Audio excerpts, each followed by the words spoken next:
Welcome to the New Work Order. We're so glad you're here with us. This is the podcast where we deep dive into alternative career paths, sweat equity, and everything in between. I'm Graeme Goulden. And I'm Mickela Sonola. We created this podcast to explore what happens when you step off the traditional career path and decide to carve your own way. If you're someone who's ever felt like the 9 to 5 grind just wasn't for you, or you're curious about making a meaningful career shift, this is your place. So, introductions to the podcast done. Feels like we should probably introduce ourselves. Mick, do you want to go first? Yeah, so like I said, my name is Mickela, and I suppose I've never had a traditional career path. I finished university wanting to be a writer and a theatre performer, and shock horror, that doesn't pay very much. And so freelance work gave me the sort of flexibility to hone my writing craft, to work on creative projects, and to continue further studies. And then, of course, later on, it really fit in well with my life as a parent. And now that, kids have flown the coop and I'm venturing into my own kind of business ideas, it's really helped to um, support the time that I've needed to develop those skills that I needed, I suppose. Nice. And I think I'm fairly similar in the way it started on the kind of creative side. And I guess my hellos are, hey, I'm Graeme. As I say, I think I began my career in editorial and creative writing. So did a degree in journalism and then similarly worked out that it didn't pay as well and ended up taking a job in product management, moving to London and getting involved in the tech scene. But very quickly kind of identified that the regular 9 to 5 really wasn't for me and started to bolt on extracurricular work over time. Started to get involved with community building, so brought Product Tank back to Manchester when I moved up. So it's been very non-traditional, kind of picking up side gigs, supporting ventures like Sweqlink, other startups in Manchester, running mentoring sessions and just trying to see what else was out there because it felt like the 9 to 5 wasn't really working for me. And I wanted something a bit more creative. And that's kind of how we find ourselves here today, talking about non-traditional career routes and the importance of sweat equity. And it feels like we've got a real opportunity to redefine what the world of work might look like. And that's how this podcast was born. So they're the topics that we are going to be jumping into today, which I think kind of lines us up really nicely, Mick, for an introduction to kind of what sweat equity actually is. I know that it's a phrase that's kind of bouncing around a lot at the moment, but Yes. how does it kind of empower growth and play a part of non-traditional career? The thing is the sweat equity is nothing new at all, and that actually it's a core component of the startup ecosystem anyway. The only thing is that we only hear about it when something drastic has gone wrong. So sweat equity is basically investing in a business as it begins to grow, but instead of you putting your cash down, you're investing your skills, experience, and time. And I suppose the key to sweat equity and portfolio careers is it adds to that diversification and adds another layer to your portfolio.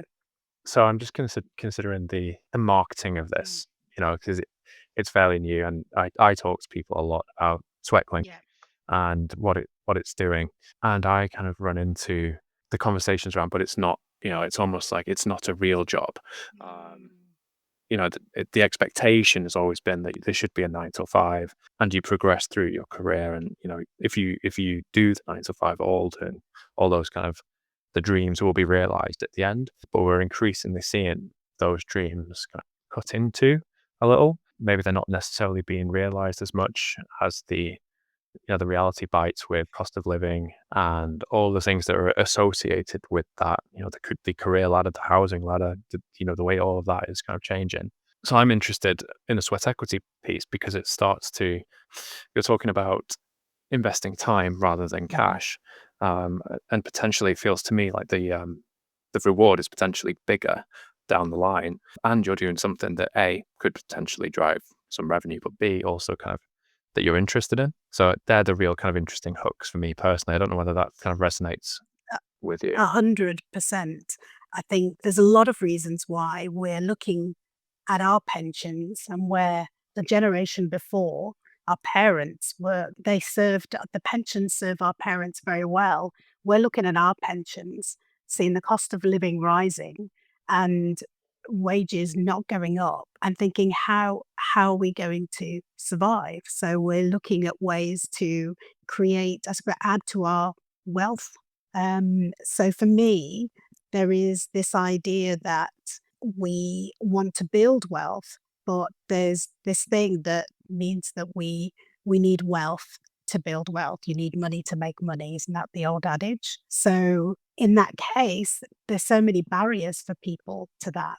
You know, most of the world's wealth is built through venture capitalism, not through putting small amounts of money into your pension every month. That's the reality. And so this is a way to build wealth. And when I say wealth, it does sound a bit like money, money, money. But for me, wealth is about, and it's always been about time and flexibility and what that wealth allows me. So it's the quality of life piece, isn't it? And the fact that you're doing something that you enjoy really plays into that. I think we've seen a kind of uptick in startups, entrepreneurs, people kind of just exploring around the edges a lot more than, I mean, when I was at university or even high school, there was none of that. It was very much a traditional career route. What do you think has changed that? And for me, it's just, I don't know, maybe the increased exposure to technology, the internet, products are kind of at our fingertips at all times. I feel like, you know, the exposure of founders has definitely become something that, you know, is a bit more prominent than it was way back when. What do you think in terms of what's driving that change and where are the challenges, I guess? I think that I think you're 100% right about technology and our exposure to other people's experience and what's going out outside our little bubbles. And, you know, realizing that actually maybe we are able to do X, Y, and Z, and we don't have to, you know, work 9 to 5, that other people are doing things in different ways. And that having those role models allow us to try things out, right? I think that there's also there's also an issue to do with, and we've touched on the changes that we've had since, you know, COVID. All of those different things that have changed is where people are realizing that things aren't matching up. And also, it used to be that, you know, people were in jobs the whole of their lives. That's not the case anymore. People cannot rely on their income anymore or their one source of being able to rely on that one job for their whole life. So the whole idea, and I think why people are leaning into things like portfolio careers is because it allows them to do a variety of things. I suppose it means that they're not putting their eggs in one basket. Exactly. It's like kind of similar to the old financial investment strategies around diversification. You wouldn't just put all of the cash into one stock and just hope that it works out. It feels very much like we are spreading that risk, whether it's, you know, you're contracting, going freelance, invest in different kind of sweat equity ventures. You're putting your time in a number of different spaces, and you know it just takes one or two of them to kind of really take off to get those rewards. But you have to kind of accept the risk that some of it just won't work out. And for me, you know, the benefit of the sweat equity approach is that you're still learning, even if it doesn't work out. You know, you have got that marketing exposure. You know how to run campaigns, or you know how to run products, and these are all skills that can essentially be played back into a CV for, you know, that future job interview that you might want to go to if you decide that that's the route that you want to go down. And it feels to me there's never been a better moment to really lean into expanding and diversifying your own kind of potential career portfolio. Absolutely. For me, working for working for equity is really not about the money because it's far along the line and it is a risk. It's actually been about my own personal experience of being in a startup, which is actually super exciting. And but it's so rewarding.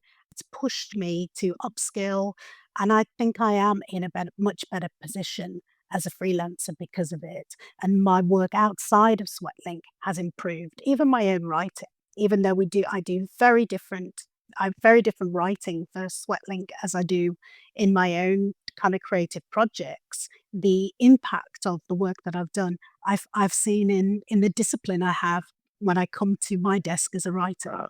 Absolutely, and very much same here.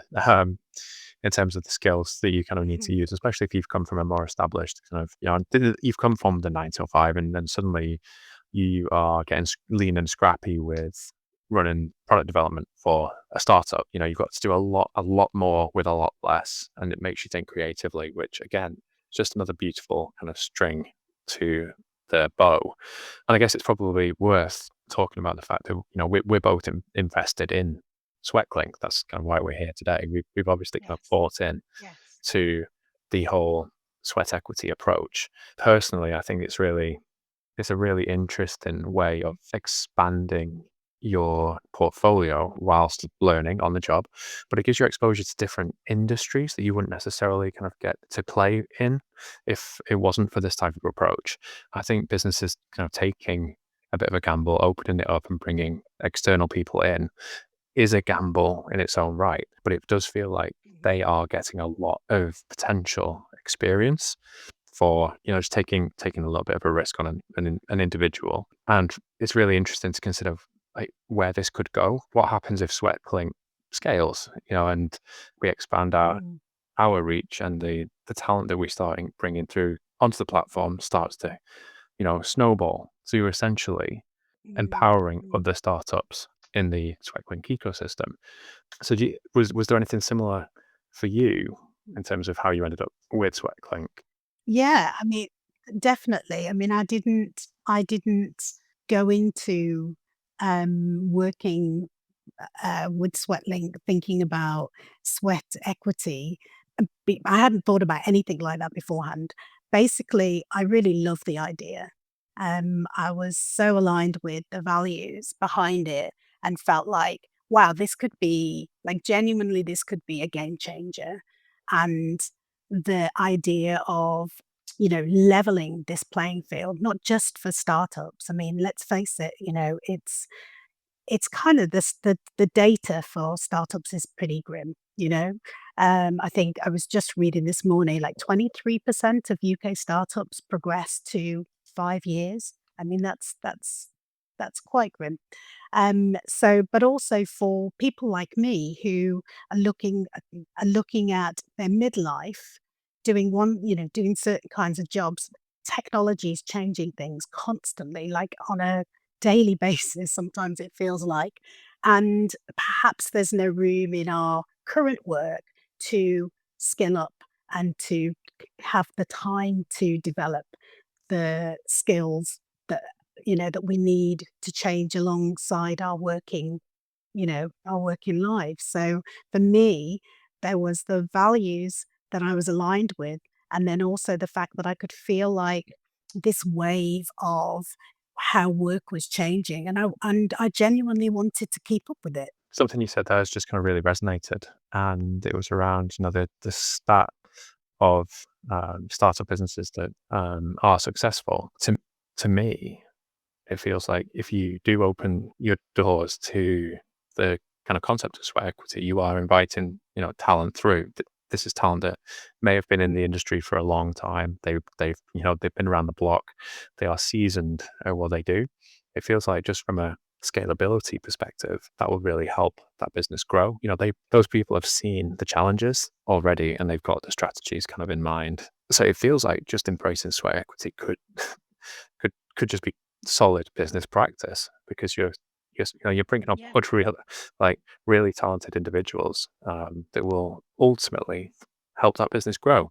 So Yeah. definitely feels like something that should be baked in at that bootstrap phase. And not just for, the startup ecosystem. I mean, you improve those statistics, and it has an impact on communities, the local communities, but the wider communities as well. No, absolutely. I mean, it's just as a bit of a side note. It definitely feels like we're lucky, Sweqlink is a Manchester-based organization. We've seen the city itself kind of deliver a lot over the years, known for the birthplace of kind of the Industrial Revolution and home to a lot of startup ventures. And it does feel like it's a great city for collaboration and always has been. And it's interesting to see how this could scale across the Mm. city. So I'm very, very keen to kind of get it out into the Manchester startup ecosystem and see what happens. But obviously, it's a global Yes. platform where people can just come in and collaborate if they see a good idea. As talent, you can get involved with pretty much anything that floats your boat. The range of opportunities on the site at the moment is pretty diverse. Yes. Yeah. And, a lot of it is open to people working remotely as well.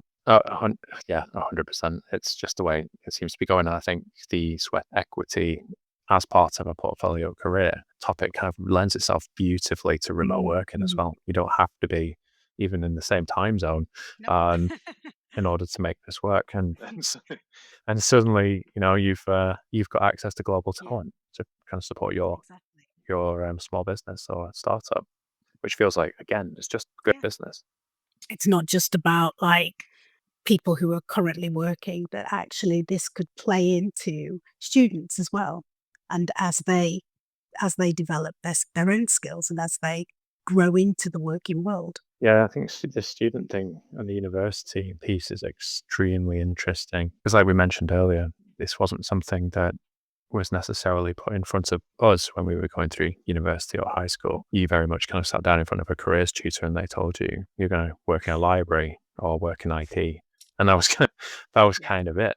Now it feels you've got an abundance of routes to explore. You've never had stronger resources in Sweqlink as an example, Yeah. is a great one. You just go on, you register, you say what you can do, say what your experience is, and you're in a talent pool that could be contacted by who knows Yeah. what opportunity comes along, and that should feature, I think, much younger in the career journey. But from my side, I genuinely think you should be considering diversification from university age. You should be thinking this isn't going to be a one trick pony and I'm going to, you do a degree in journalism and you go off to be a journalist. What else should you or could you be doing at university to, increase your chances of the Yeah. success in whatever I measure? couldn't agree more. I couldn't agree more. I don't think there's enough of that in FE and HE studies of how, it's all well and good learning these subjects, but how do you put them into practice? And I think I'm seeing more and more young people actually not going to university because they can sort of see that problematic. Yeah, I mean, you just look at the finances required to get through university, and you've got your first barrier there Yeah. already. It's interesting to consider, what does 10 years from now look like, especially from the software Yeah. engineering side. Yeah. It's already very commonplace that engineers will be self-taught and go off and build a portfolio of their own before making that kind of Yeah. first professional step, moving into a company, and the importance of a degree just isn't as strong as it was previously, especially for something like software engineering and tech, where you Yeah. can use tools that exist, freely accessible Yeah. tools to demonstrate that you can do a job. So I'm kind of interested to Yeah. see where that I one think goes. I was just going to say, because what's also important is access to real information and knowledge and experience. We're tied back to, what has changed. And it's this technology has exposed us, and to kind of zero back to Sweatlink, why it's such a good destination for people who are exploring sweat equity and portfolio careers, etc., is that it's not just a matchmaking service, there are resources on there. And as we continue to develop that platform, that's what the mission is really. It's about making sure that people are armed with all the knowledge, all the information, all the support that they need when they're, signing up to sweat equity agreements. I think that's the key. That's the key thing is that real time knowledge. And that's a That to me feels like it's one of the most challenging hurdles, for let's assume we're a Mm. university student. Where do we even start with something like sweat equity? You are. I'm just looking at the Sweqlink site now, and the range of opportunities is huge. But if we just look at, one for a blockchain developer, let's imagine that's you, a university. You have demonstrated an interest in that. Where do you even start? You want to get involved in that type of organization. At the moment, Mm. it's almost impossible to conceive like how to take those steps, which I think is, to your point, such a positive around Sweqlink because it guides you through. There's resources there to talk about, how to have discussions around the percentage of equity that you'll get in that business, right the way through to dealing with NDAs and any other kind of legal form that is required. And that's definitely something that what I Yeah. have found helpful Yeah. when I was Me too. a student. So it would be super interesting to see how that scales up and what the reaction is from educational institutions. Should they be encouraging students to go and research these types of careers or get onto Sweqlink and see if there are opportunities that kind of Yeah. float the boat, especially when there's much more visibility now around what's actually required from those roles and from the individuals and what are the legal implications. That's another one that I always found really interesting. What I'm getting myself involved in, whether it's a sweat equity opportunity or you're a non-exec Mm. director for something that you're passionate about. Yeah. What are the legal implications of that? And that's something that I think Sweqlink does a really great job of Yeah. Yeah. And as surfacing. well as for me, I'm one of these people that, I want to hear about other people that are doing it. So having stories about people who are not just founders, but also people like myself working for Sweat Equity and their own experiences, the challenges, the rewards. I mean, that really helps me to kind of put things in context as well, be able to sort of visualize like how exactly does this work? Well, it's funny you mention that because it feels like that's one of the topics that we've got lined up for this Excellent. podcast. Real life, real life stories from people who have been on the journey. Beautifully subtle reference there. Thank you very much. But it's absolutely true though.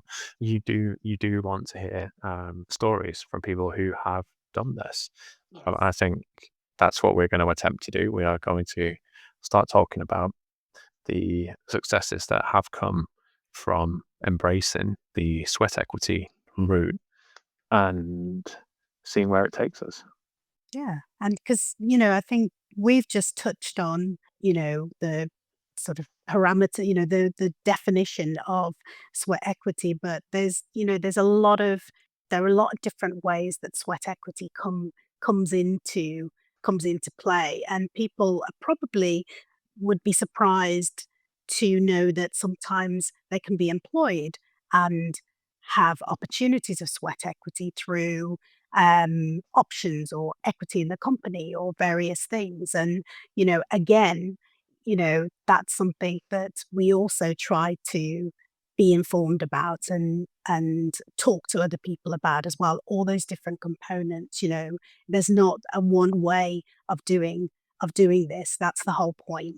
There are different ways, and some people who are people who have portfolio careers have also like hybrid versions of sweat equity. Yeah, no, it's very much kind of like an a la carte approach. You can go quite wild with it, and maybe disconnect is a bit of a guide through what could be quite a confusing landscape. Because Yes. you're absolutely right. You could have let's call it a regular job, the 9 to 5, the career route, and you want to try something new. It's absolutely valid to just kind of add in a couple of hours on the side here and there to contribute towards another organization to build your own, I guess, for want of a better phrase, employee brand, and you Yeah. end up with more skills than you may be being exposed to in your current role, which has to be a good thing for everybody, including your current employer. Exactly. So it's very open to interpretation, this topic, and there is no Yes. Yeah. one right way of doing it. It's just about embracing something a little bit different. And I think that's what is needed.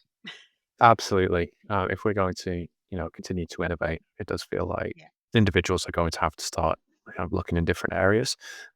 It definitely feels like there's opportunity here. So I think it's probably a good time to just start encouraging people to share their experiences, share their thoughts, share their worries, share their questions. Yeah, we'd love to hear your thoughts, whether you're a student that's thinking about working for equity instead of cash, or maybe you're already building a portfolio career, or someone who's just curious about taking that first step, just get in touch.